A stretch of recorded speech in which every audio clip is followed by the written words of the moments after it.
Good morning, everyone. And today is a day of red, pink, even a little bit of purple, I think, because a lot of people like that purple color. But good morning, everyone. Happy Valentine's Day. Good morning. This is Carol, so AKA Naughty Boss, live with two. Sisters, hey, good morning, everyone. This is Janis, aka Wellness Diva 5.0, sending a lots of, I hope I'm doing this correctly. You are, and I can only do a half because I'm not on my computer and I'm holding my cell phone. So I'm giving you a half a heart. So I kind of go back and forth. So yeah, happy Valentine's Day to everyone. Shot through the heart, and you're to blame. You give love a bad name, but you know what? Today it's all about giving the love and and accepting it as well. That's part of the process too. And so happy Valentine's Day.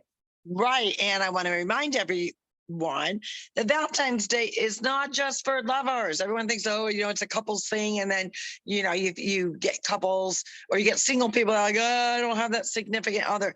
It is not about couples. Yeah, that's a piece of it. But it's really just spreading the love and, family, friends, and that real good feel of passing kindness and love forward, because we always talk about the greatest of all human emotion is gratitude, and gratitude is sparked through love and doing kind things and just being good to one another. So happy Valentine's Day.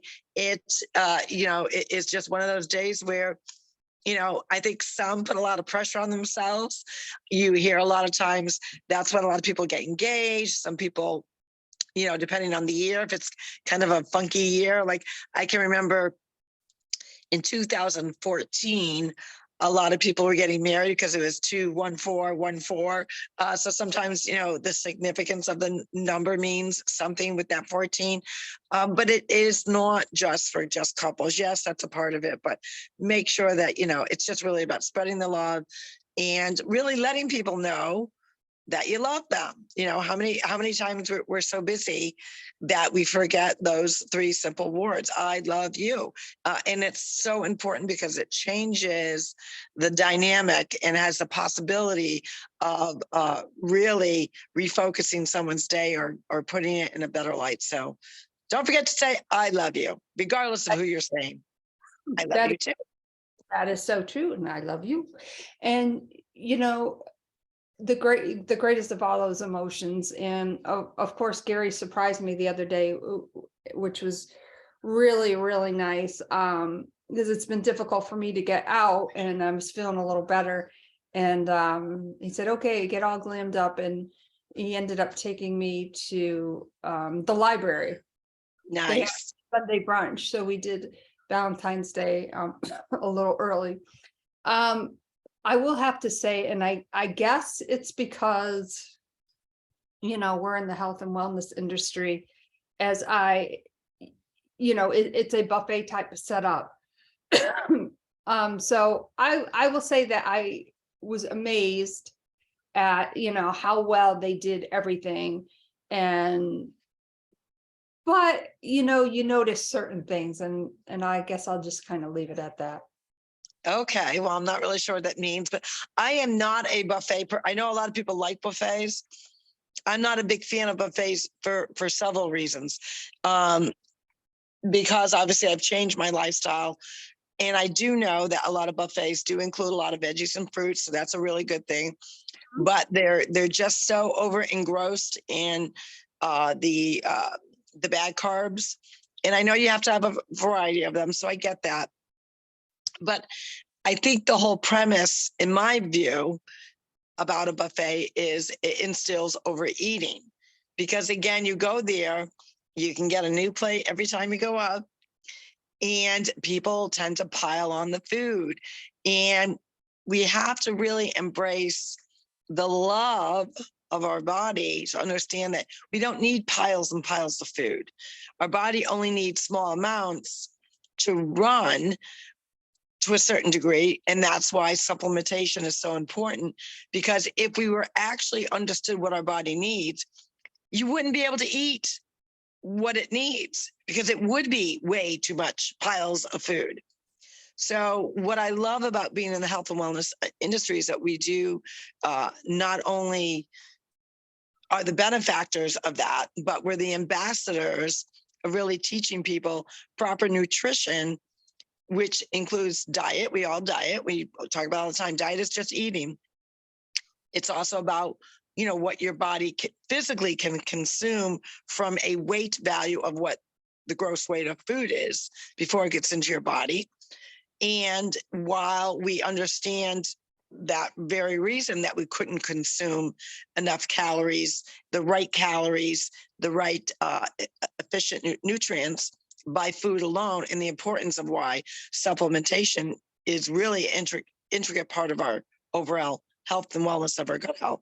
So the piece about the buffet is it just prolongs, really demonstrates and pushes the idea of eating beyond our means, physically, what our bodies can carry.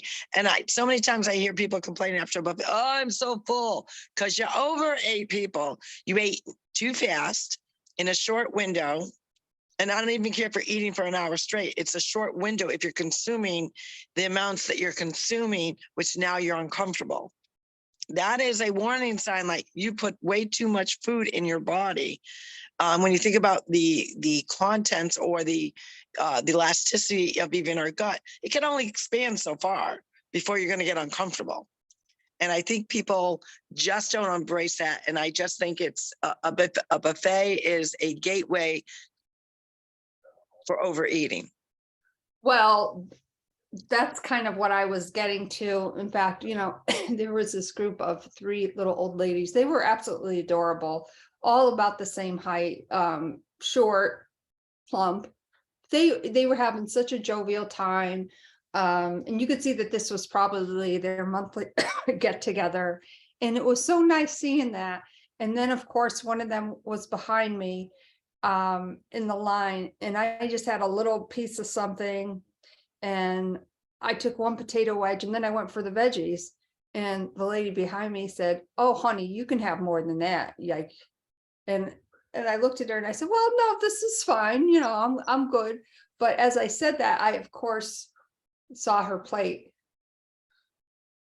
and I was like, well, I was shocked. Well, and I think that to me, again, is the deflection, the acceptance of a buffet.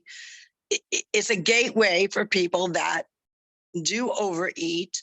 And it's like the buffet gives them permission to, overflow their plate with pounds. And I'm talking pounds of food, because if the average person goes up to a buffet 3.5 to 4 times. That's the average. Some do more, some do less, but the average is 3.5 times. And the reason why they come up with 3.5 times is usually it's 3 huge plates and a smaller plate of desserts. For some, they take a bigger plate of dessert.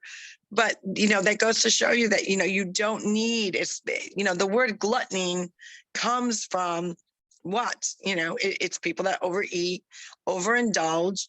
And I understand that for many, there's pieces to it. There's an emotional piece to it.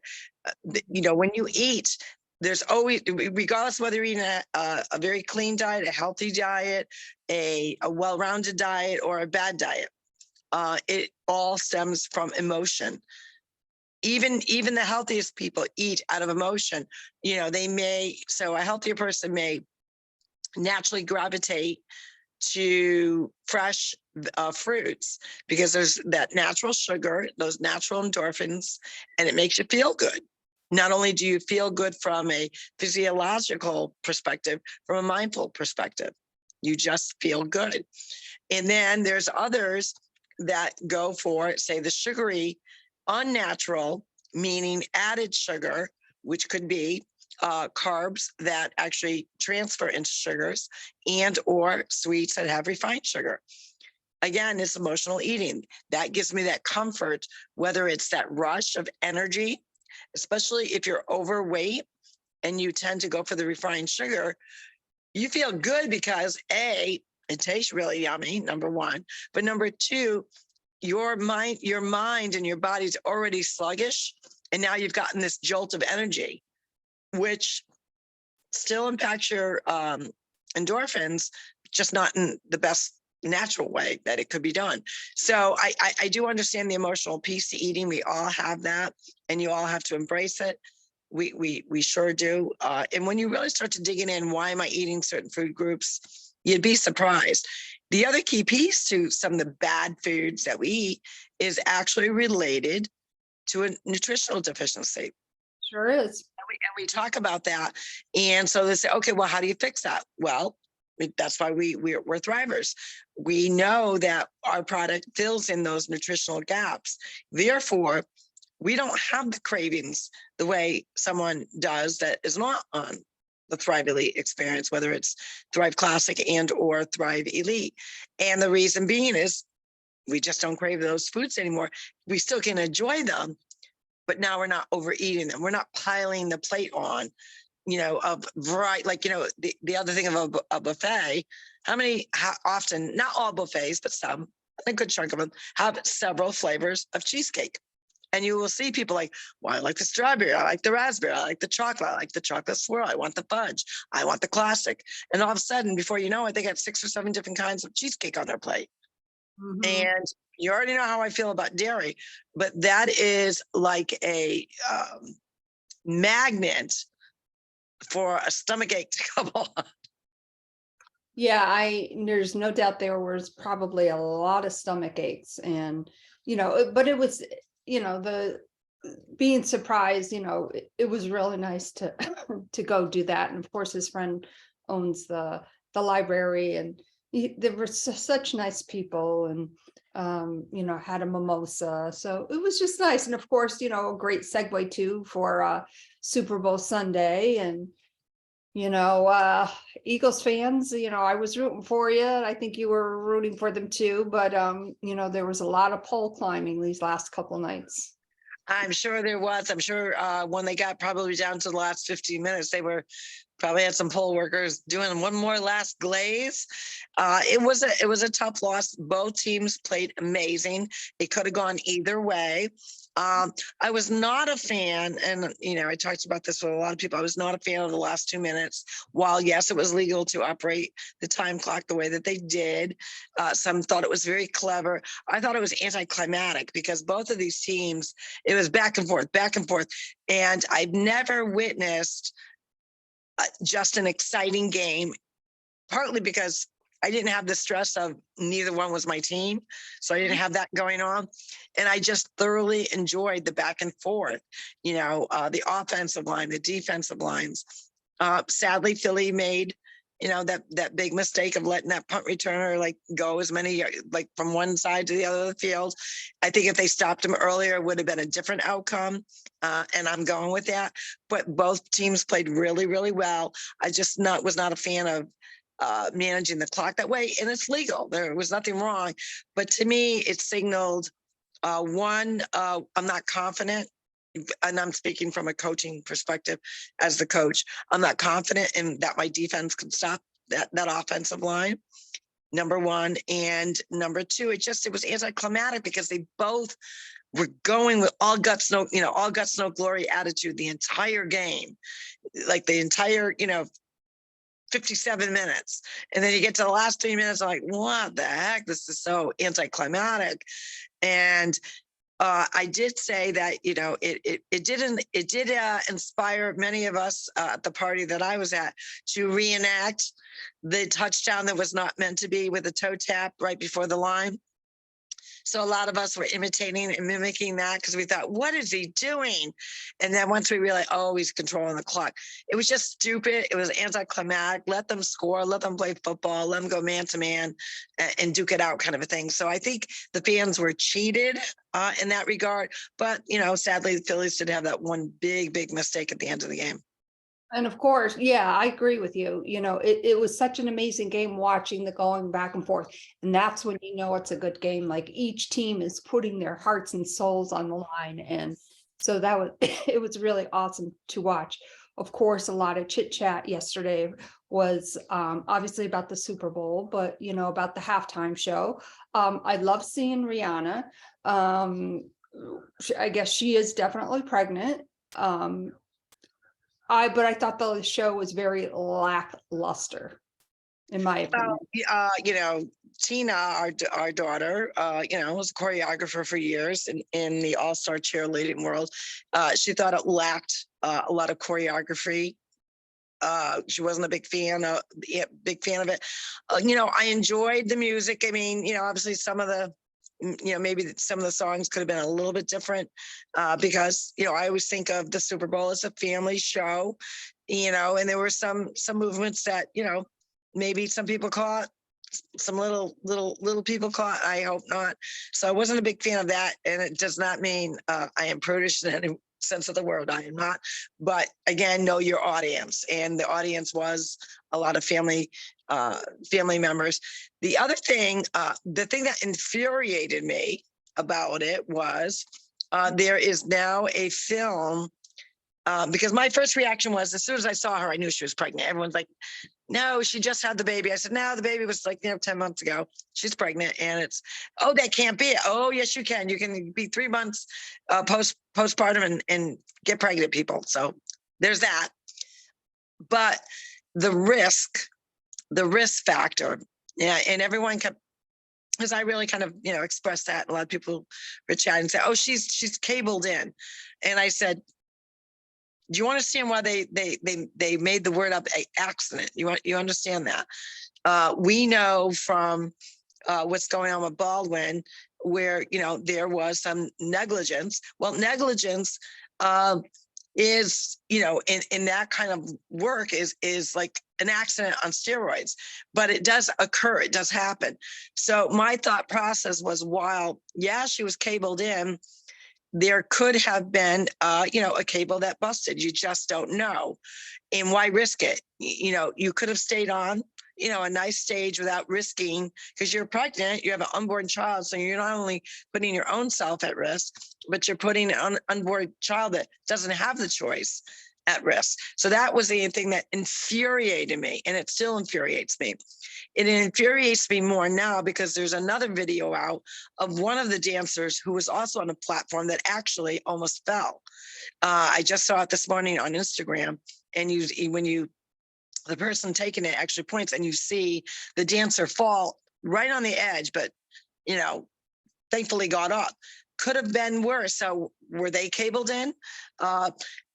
So when you look at that, so say that dancer fell, even though they might have been cabled in, and now they're hanging from the platform way up in the air, right?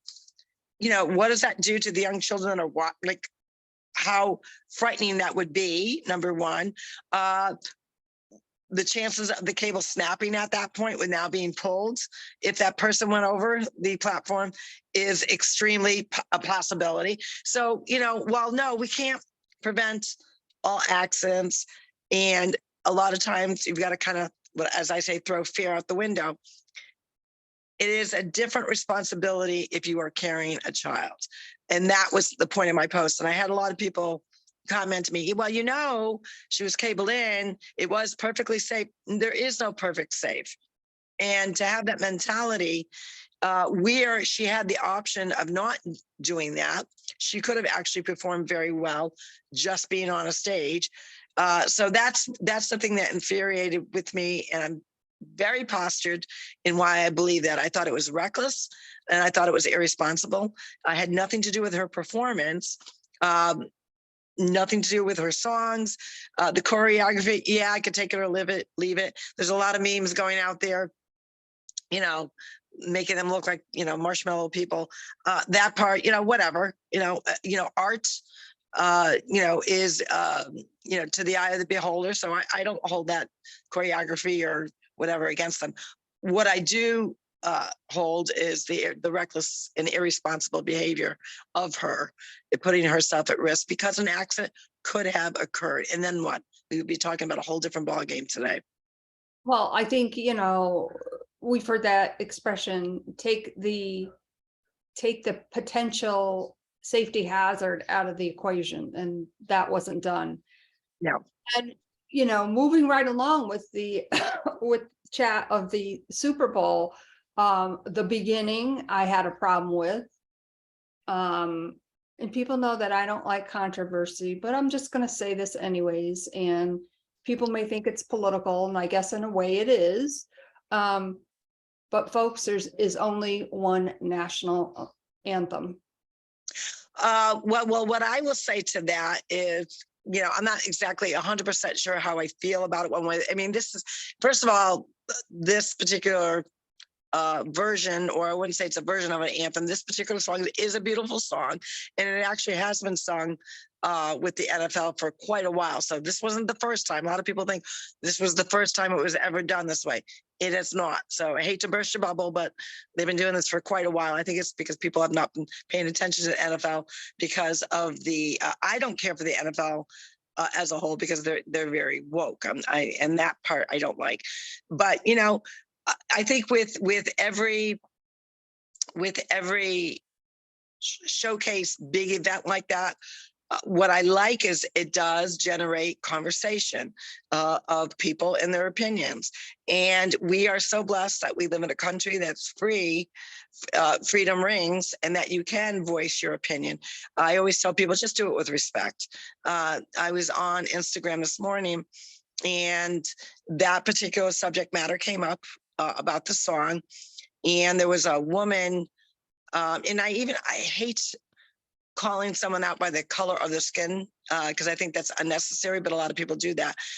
This was a white woman, preaching, all about white privilege and all that other nonsense. And the wording that she used, for those that disagreed with whether it was a good idea or a not so good idea, was that white women in general need to get a effing hobby. Well, my response to that is, so you spew, because that's what she's doing. You're spewing your opinion now on this whole white privilege thing.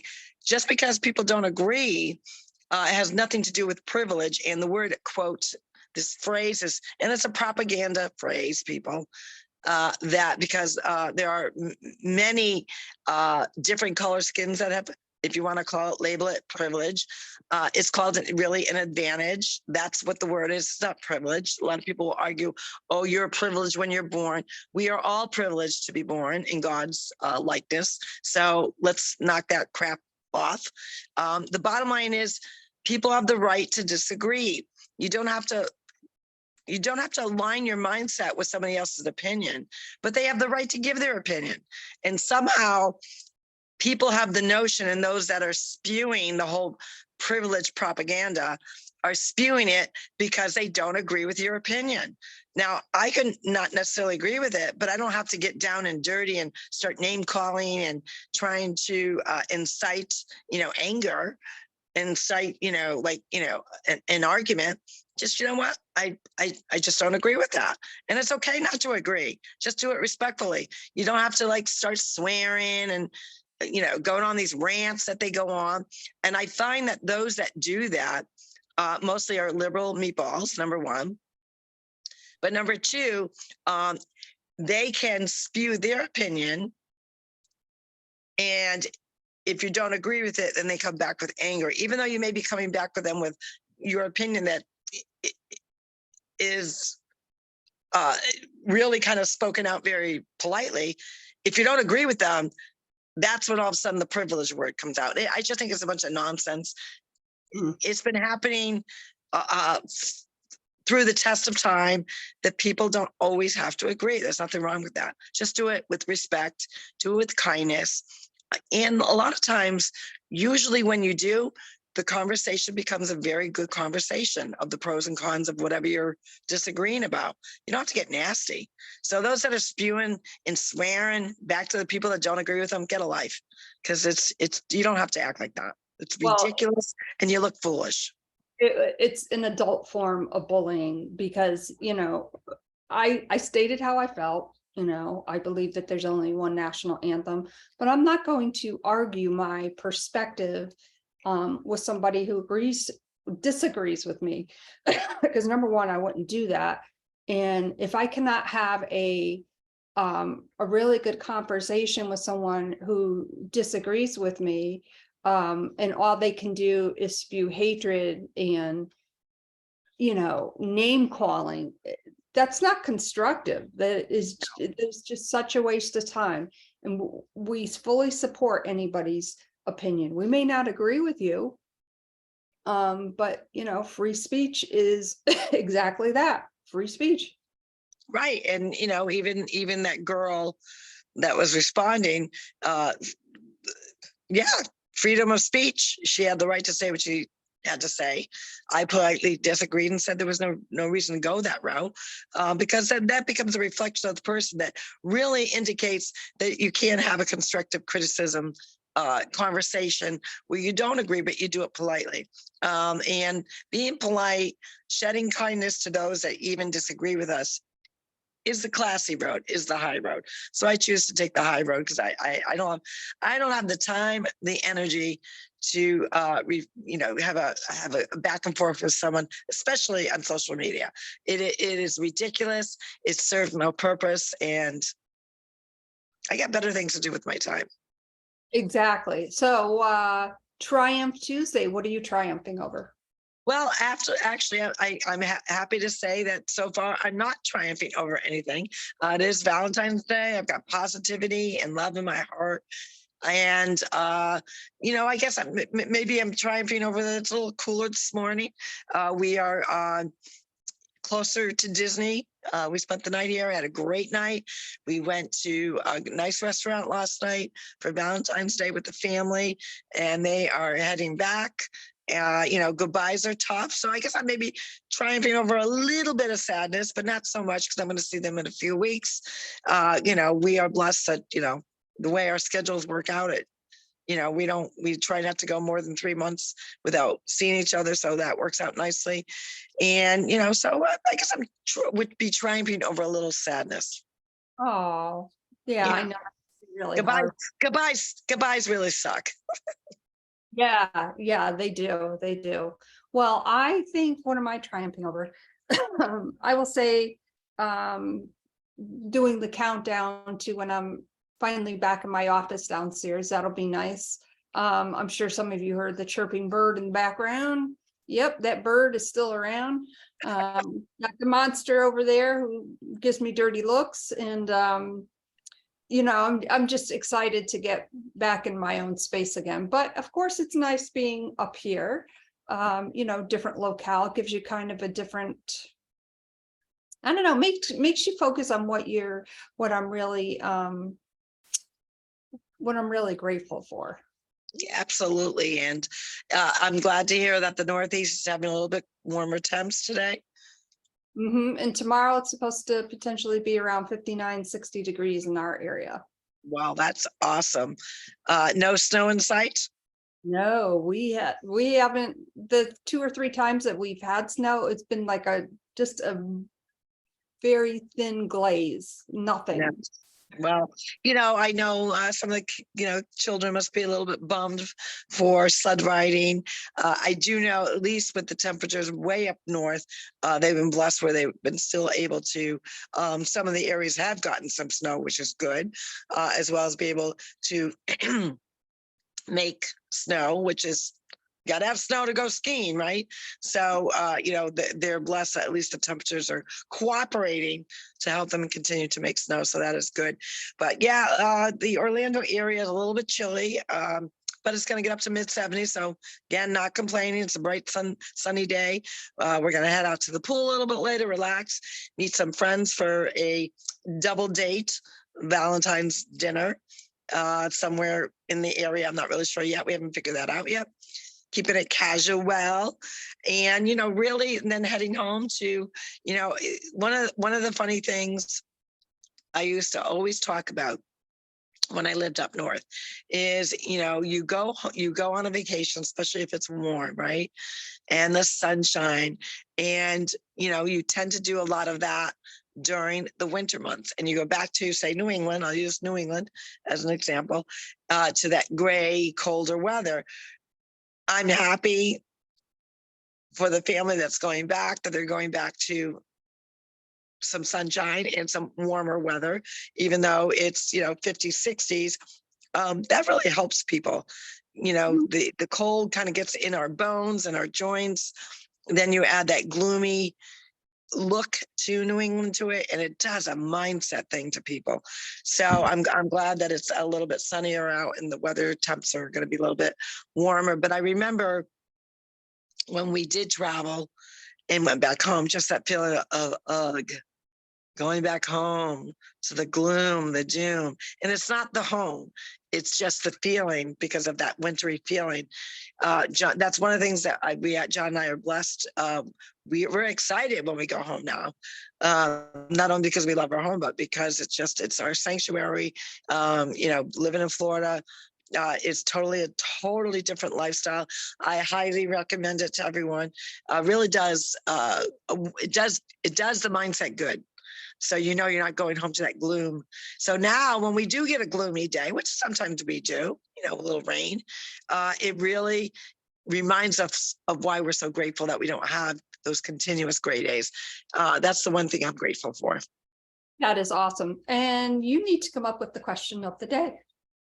I do. So the question of the day, what gets your heart pumping? It is Valentine's Day. What gets your heart pumping? What penetrates your heart so much that it pumps and you just feel so good about it? And it's Valentine's Day. So what gets your heart pumping? I like that. Thank you. Well, you heard it here. The question of the day is what gets your heart pumping? It's Valentine's Day. So we know there's a lot of love going in the air. Yeah, absolutely. And on that note, on this Triumph Tuesday, make it a good one. Create your own Valentine special. Write yourself a Valentine note. You just may be surprised at how good that makes you feel. My name is Janis, aka Wellness Diva 5.0, and I am with TwoSistas, and this is Carol Sue, aka Naughty Boss, wishing all of you a momentous Valentine's Day. Spread the love. Don't forget the elderly. A lot of times they are lonely because they are really missing that loved one, especially if they've got a spouse or a partner that is no longer with them. So make sure you reach out to them. Give them good wishes, let them know they're loved. And remember, it's not just about couples, it's about everyone. Spreading the love, spreading your heart, which then in turn turns that human emotion into gratitude, the greatest of all emotions. With that, we will see you tomorrow for Wealth Wellness Wednesday. We got a lot to chat about in the wealth and wellness industry of what is good for your gut and what is not. With that, we wish you a great, happy Valentine's Day. Take care, everyone. See you tomorrow. Bye-bye.